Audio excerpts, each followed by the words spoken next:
예, 신율의 뉴스 정면 승부 1부, 금요일 1부는 오늘 하루에 있었던 중요한 뉴스들 짚어보는 정면 브리핑으로 시작을 하죠. 오늘도 김영민 아나운서 나와 있습니다. 안녕하세요. 네, 안녕하세요. 아니, 요새 왜 이렇게 사고가 많아요? 이게 매일매일 이 사고 소식부터 전해드린다는 거, 이거 정말 기분이 안 좋은데. 오늘 아침에는 사고 없다 다행이다 했는데 오전에 바로 또 이런 큰 사고가 터져서 너무 놀랐습니다. 맞아요. 이 부산 신축 공사장에서 불 났죠, 오늘. 네, 그렇습니다. 오늘 오전 10시 51분경에 발생한 사고입니다. 예. 부산 기장군 반얀트리 호텔 신축 공사장에서 불이 나서 건물 안에 있던 6명이 사망하고 25명이 경상을 입은 사고인데요. 사망자들이 가연성 물질 그리고 불에 막혀서 탈출을 하지 못하면서 결국 구조되지 못했고요. 경상자 25명 중에 9명은 병원으로 옮겨졌고 16명은 부상의 정도가 심하지 않아서 현장에서 병원으로 옮겨지지는 않았습니다. 예. 그리고 구조를 하던 경상자 중에 소방관 1명도 포함이 돼 있고요. 옥상으로 이동해서 헬기로 대피한 인원이 14명, 그리고 자력으로 대피한 인원이 100여 명으로 전해집니다. 지금 화재는 초진은 완료가 됐고 소방이 계속해서 건물 내부를 수색하고 있는데 원래 이 반얀트리 호텔이 5월에 준공할 예정이었으니까 사실상 뼈대는 다 만들어진 상태였고 내부 인테리어 작업, 마무리 작업이 진행 중이었다고 합니다. 근데 왜 화재가 발생한 거래요?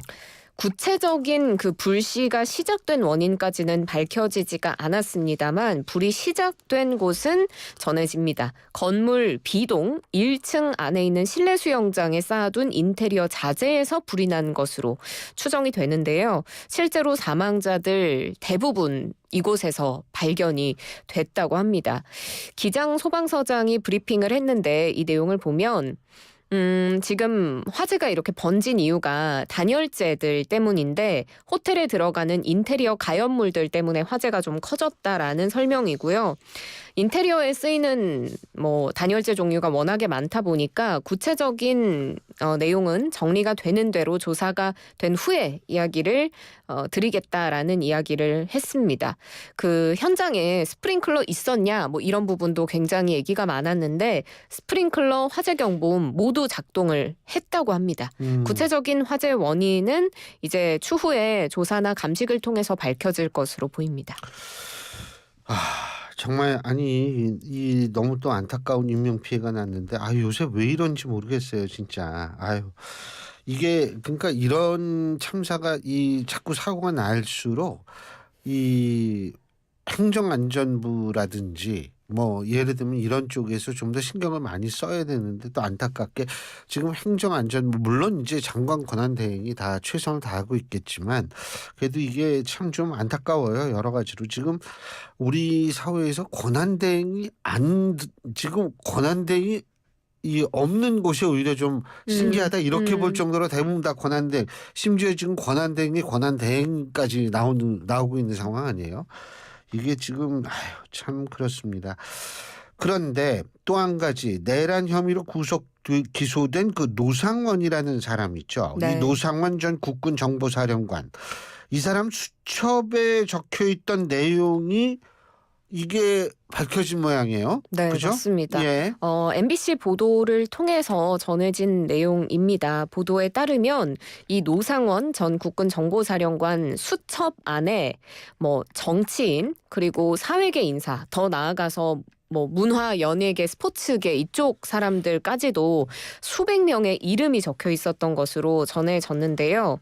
그냥 이름만 적혀 있었던 것이 아니고 좀 충격적인 내용이긴 한데 수거 대상을 저는 이 수거라는 단어, 물론 이게 노상원 전 정보사령관이 자기의 생각을 적은 것인지 네. 아니면 진짜 구체적으로 이렇게 한 실행 계획을 적은 것인지 이거는 우리가 알 수가 없지만 아무리 그래도 이 수거라는 표현은 어떻게 사람을 수거라는 표현을 쓰는지 난 이거는 좀 그렇더라고요. 네, 수거 대상자라는 내용으로 일단 보도가 되고 있는데 이 수거 대상을 또 A부터 D까지 알파벳 등급으로 분류를 했다고 합니다. 등급 A가 아무래도 가장 최우선시되는 그 사람의 수거 대상자였을 텐데 A등급을 보면 이재명 더불어민주당 대표, 조국 전 의원, 그리고 문재인 전 대통령, 뭐 이 외에 유시민 작가나 임종석 전 대통령 비서실장, 그리고 그 윤석열 대통령이 대선 후보 당시에 좀 날을 세웠던 이준석 개혁신당 의원도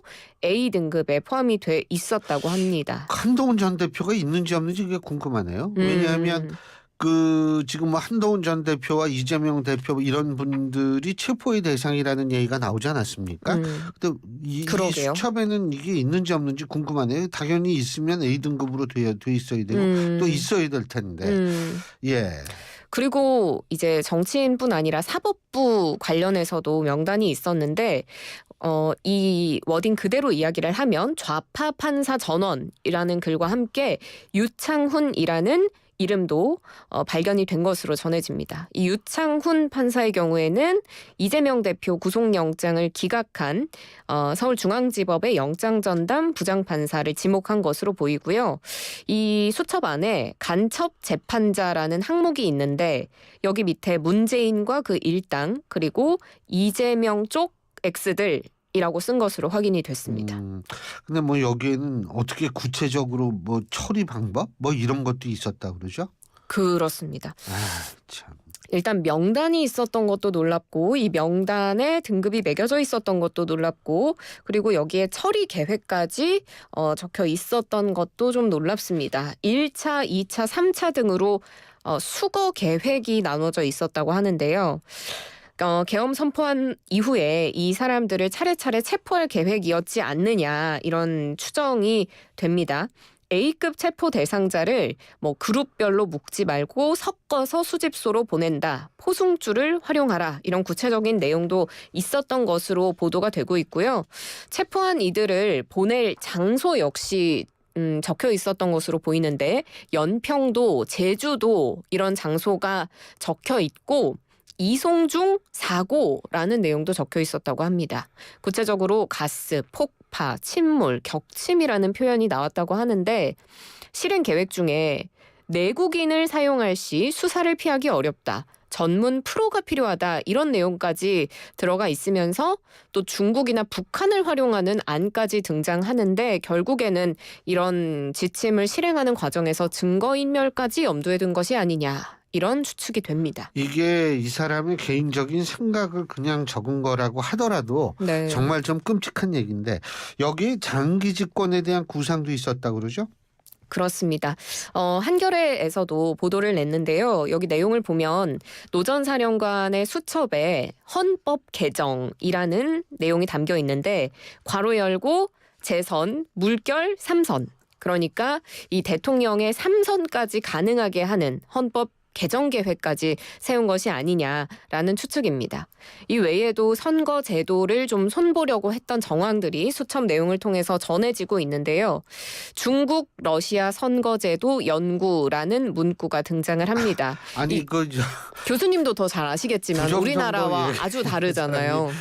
중국, 러시아 참 이것도 아유 예. 네, 중국과 러시아의 선거제도를 연구하겠다라는 문구가 더해지고 그리고 국회의원들의 숫자나 선거제도를 또 손보려는 내용도 전해지는데 국회의원 숫자 2분의 1. 줄이겠다라는 네, 반으로 줄이겠다라는 것으로 보이고 선거구 조정, 선거권 조정 이런 내용까지도 담겨 있다고 합니다. 근데 이게 지금 제가 이거 보면서 뭐 저는 이거 사실 못 봤거든요. 어제 약속이 있어가지고 잘 못 봤는데 이거 제가 지금 보면서 느끼는 게 국회의원 숫자 2분의 1로 줄이겠다. 이게 우리나라 국회의원 숫자 너무 많다. 맨날 이런 얘기를 네. 하기 때문에 그런데 사실은 저는 우리나라 국회의원 숫자가 너무 적다고 생각하는 사람이에요. 더 늘려야 되고 그래서 저는 뭐냐면 국회의원도 월급을 반으로 깎고 그 대신에 2배 늘릴 수 있잖아요. 네. 이 정도로 전 생각을 하고 있는데 이걸 딱 보는 순간 뭐냐면 이 사람이 어떤 생각을 하고서 이걸 적었는지는 모르겠지만 최소한도 이 여론의 자신들의 행위를 어느 정도 지지할 수 있는 기반을 마련하려고 했던 것은 아닌가 이런 생각을 좀 하게 되네요. 근데 이게 제가 앞서도 말씀드렸지만 노상원 이 사람의 개인적 생각을 메모해 둔 것인지 아니면 이런 것들이 구체적인 계획인지를 우리가 알 수가 없기 때문에 그렇죠. 이게 결국 공소장이 그래서 빠진 건지 빠진 거 아닌가 이런 네. 생각이 들어요. 맞습니다. 검찰도 비슷하게 생각을 한 것으로 보이는데요. 이 노 전 사령관을 기소할 당시에 수첩 관련 내용이 공소장에 안 담겼습니다. 메모가 파편적으로 기재가 돼 있어서 그러니까 보면 막 단어가 적혀 있잖아요. 네. 단어의 의미를 추측할 수는 있지만 해석의 여지가 당연히 많을 수 있고 노 전 사령관이 이 작성 경위 등에 대해서는 입을 열지 않아서 실제 계엄과의 어떤 관련성이 있는지 이 부분은 좀 더 따져봐야 한다라고 검찰이 판단을 했고요. 그렇지만 남은 의혹들에 대해서는 계속해서 수사를 이어가고 있다고 합니다. 그러니까 이 부분과 관련해서 실제적으로 제가 아까 한동훈 전 대표의 이름이 여기에 등장하느냐 안 등장하느냐 이런 걸 제가 언급한 이유는 뭐냐면 이게 어떤 소위 말해서 이 계엄 이후에 연관된 사람들 사이에서 공통적으로 등장하는 인물 중에 하나가 한동훈 전 대표인데 만약 여기서 빠졌다면 이거는 좀 한번 짚어봐야 되는 거 아니냐. 도대체 이게 어떤 의도에서 이런 진짜 끔찍한 일들이 이게 다 기술이 됐는가 이 부분을 우리가 판단하는데 좀 가장 중요한 열쇠가 아닐까 이런 생각이 들어서 제가 드린 말씀이고요. 그리고 요새 이 얘기 당연히 저건데 요새 식당 같은 데서 밥 먹을 시간은 있어요? 오늘 지혜 PD님이랑 밥 먹었는데요. 아 그래요? 네, 지혜 PD님이 사줬어요. 야, 아니 나한테는 얘기도 안 하고 막 자기네들끼리 먹으러 가고. 비밀이었는데. 참 정말 여러분 소외의 슬픔이라는 거 혹시 생각해 보셨습니까? 예? 나 진짜 이러면 안 돼요. 예. 근데 거기 사람 많았어요? 거의 별로 없었습니다. 아니 요새 사실은 굉장히 많은 데는 많아요. 근데 이것도 양극화가 좀 있는 거 아닌가 이런 생각이 들어요. 네. 그래서 이게 참 경기가 너무 안 좋다 이런 생각은 분명히 드는데 정부도 우리 경제의 앞날 정말 좀 비판적으로 전망한 모양이네요. 네, 그렇습니다. 특히 내수에 있어서 우리 경제가 좋지 않음을 좀 시사하는 내용을 발표했는데요. 이 정부의 경제 진단을 살펴보겠습니다. 기재부가 오늘 발표한 최근 경제 동향, 즉 그린북이라고 불리는 이 동향 2월호를 보면요. 최근 우리 경제는 소비, 건설 투자 등 내수 회복이 지연이 되고 취약 부문 중심으로 고용 애로가 지속되고 있다라고 평가를 합니다. 지난달의 그린북 내용과 비교를 해보면 원래 없던 내용이 추가되거든요. 바로 내수 회복이 지연되고 있다. 이 표현이 원래 없었는데 이번에 생겼습니다. 정부가 원래는 지난해 5월부터 그린북에 내수 회복 조짐이라는 좀 희망적인 얘기를 썼었거든요. 그런데 실제로 내수 회복이 잘 안 됐죠. 그러다 보니 내수 회복이라는 표현이 11월 경기진단부터 빠졌고요. 12월, 1월 그린북에서는 내수 관련 언급이 없었습니다. 그러다가 오늘 발표된 2월 그린북에서는 더 나아가서 내수 회복이 지연되고 있다라는 명시적인 표현을 사용을 한 겁니다. 그리고 고용 관련해서도 비관적인 표현이 좀 담겼는데 지난달에는 고용 둔화라고 진단을 했다가 이번 달에는 고용 애로가 지속되고 있다라는 표현으로 바뀌었습니다. 근데 이게 그린북이에요? 네. 이 그린북이 원래 뭐냐면 지금 이 사람은 죽었지만은 리비아의 독재자 가다피 있죠. 네. 가다피가 그린북이라는 책을 써가지고 거기에 나름대로 자기의 저는 철학이란 단어 그렇게 함부로 붙이면 안 된다고 생각하는 사람이에요. 네. 근데 자신의 철학을 담았다는 등 이러는 거거든요. 그러니까 우리가 말 전할 때 사상 철학 이거 함부로 붙이는 게 아니거든요. 이거는 검증을 수백 년 동안 검증을 해야만 사상 철학을 붙일 수 있는데 그런 의미에서 북한이 얘기하는 주체 사상 그것도 사상이라고 부를 수가 없거든요. 그게 사상이란 단어로 오염시킨다고 저는 생각을 하는 건데 책 표지가 초록색이라서 그린북이라고 합니다. 여러분은 지금 여기 교수님 보시면 초록색으로 맞아요. 되어 있어서 그린북이라고 합니다. 여러분은 지금 유튜브로 보시는 분들은 아시겠지만 제가 얘기를 하는데 딴 걸 찾고 있어요. 이러면은 아니, 사람이 얘기를 하다가요. 아 이거 얘기를 내가 계속 해야 되나? 아니 막 그러니까 이런 부연 생각. 설명을 해드리고자 이제 변명하지 마세요. 찾은 거예요. 예. 가뜩이나 소외감 느끼고 있는데 또 이런 아이 참. 근데 네. 진짜 아니 가다피 얘기하니까 그런 생각이 들어서 그런 건데. 예. 근데 진짜 경제 지표들 안 좋잖아요. 네, 실제로 표현만 그런 것이 아니고 다른 지표들을 봤을 때도 경제가 좋지 못합니다. 내수 관련 지표를 보면 지난해 12월에 소매 판매 전월보다 0.6% 줄었고 전년 동월과 대비해서는 무려 3.3% 감소했습니다. 그리고 소비자 심리지수도 살펴보면 1월 달에 91.2를 기록했는데 전월보다는 3포인트 증가한 거긴 한데 이게 기준값이 100이라서 100을 밑돌면 소비자 심리지수가 위축됨을 뜻하는 거거든요. 여전히 소비자들의 심리는 위축이 돼 있다라는 걸 살펴볼 수가 있습니다. 고용지표도 살펴보면 1월 취업자가 전년의 같은 달보다는 13만여 명 정도 증가했는데 지금 특히나 부진이 이어지고 있는 건설업 부문 취업자는 16만 9천 명 감소를 해서 2013년에 산업분류 개편 이후에 가장 큰 폭으로 줄어들었고요. 제조업 부문의 취업자 수 역시도 7개월째 계속 감소세입니다. 그리고 우리 경제의 사실상의 미래인 청년층 취업자도 21만 명 이상 줄어들면서 2021년 1월 이후 최대폭으로 감소했습니다. 이게 상황이 이렇게 되니까 당연히 거기서 쫓아오는 게 세금 거치는 거 이 문제거든요. 이것도 줄일 수밖에 없을 거예요. 네, 맞습니다. 지금 세수도 잘 안 거치는데요.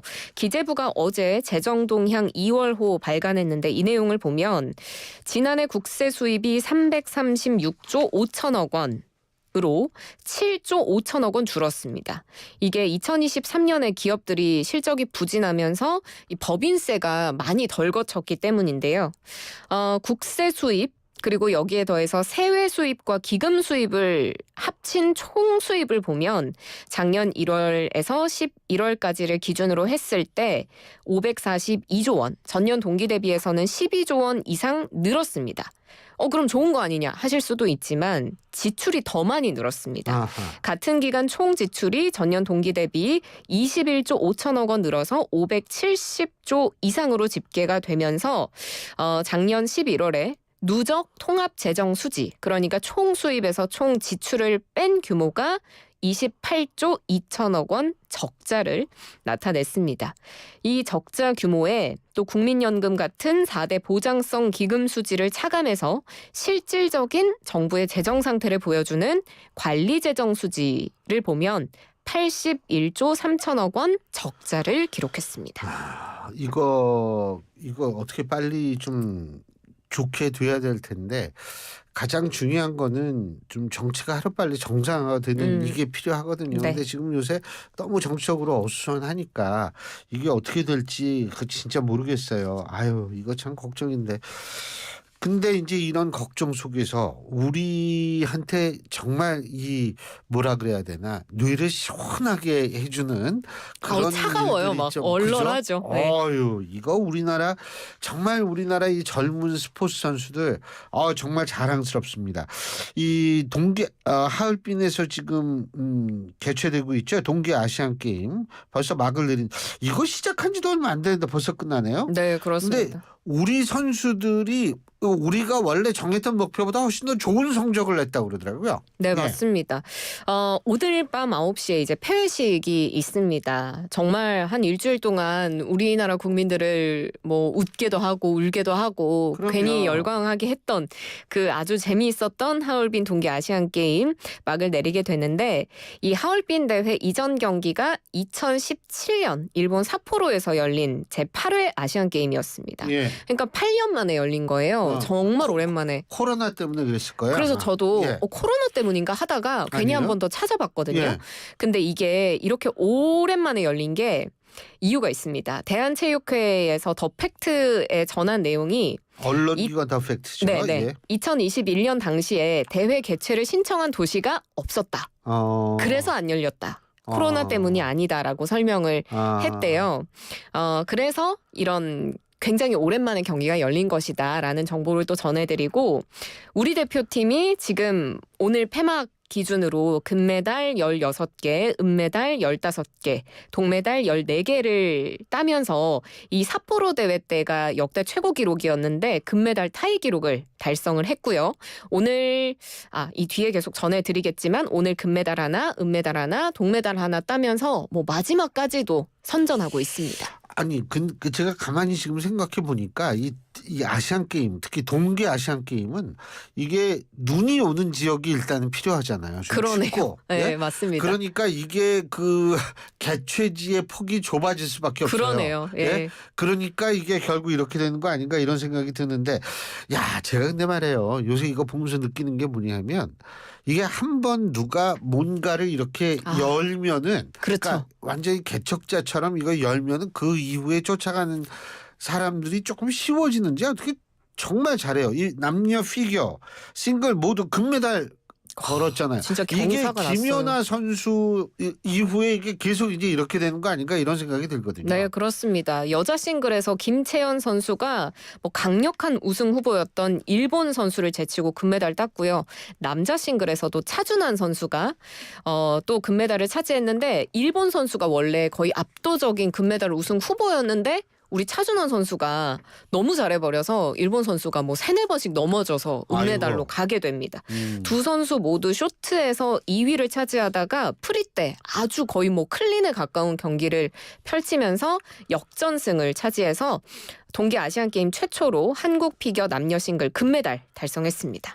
예, 그 컬링도 이게 선전했다고 그러더라고요. 그 영미 팀의 이제 선전에 이어서 이제 또 마늘의 컬링도 힘. 많은 선수 풀이 생긴 것 같습니다. 컬링 남녀 대표팀 모두 결승에 진출을 했는데 동반 금메달 기대가 있었지만 우리 남자 컬링 대표팀이 은메달을 따면서 뭐 역시 너무 자랑스럽긴 하지만 선수들은 좀 아쉬웠나 봐요. 시상식에서 눈물을 보이기도 했고요. 여자 컬링 대표팀은 금메달을 차지했는데 이번 대회에서 10전 전승을 했어요. 그래서 올 클린 경기를 펼치면서 자랑스러운 금메달을 차지했습니다. 이 컬링 이 부분도 그렇고 근데 제가 그런 생각 사실 들어요. 옛날에는요 우리나라가 좀 못 살고 네. 예? 이럴 때에는 사실 스포츠에 굉장한 그 비중을 뒀거든요. 지금도 물론 뭐 스포츠 좋아하시는 분들은 그렇지만 지금은 굉장히 다양화가 됐잖아요. 그래서 좀 덜한데 그때 당시에 스포츠 비중 뒀을 당시에는 이 그만이면 안 된다 이런 인식이 있었는데 지금은 그렇지 않으니까 아니죠. 젊은 선수들이 그냥 즐기는 거예요. 그렇습니다. 저는 이게 굉장히 중요하다고 생각합니다. 네. 그리고 오늘 동메달 나온 거 있잖아요. 예. 남자 아이스하키 팀이었습니다. 아이스하키. 네. 아이스하키는 뭐 찢어진 데가 너무 몇 센치냐 예. 이걸로 뭐 한다고 그러는데 이 5874님이 이런 문자 보내주셨네요. 저는 교수님이 좋아요. 힘내세요. 아이고 고맙습니다.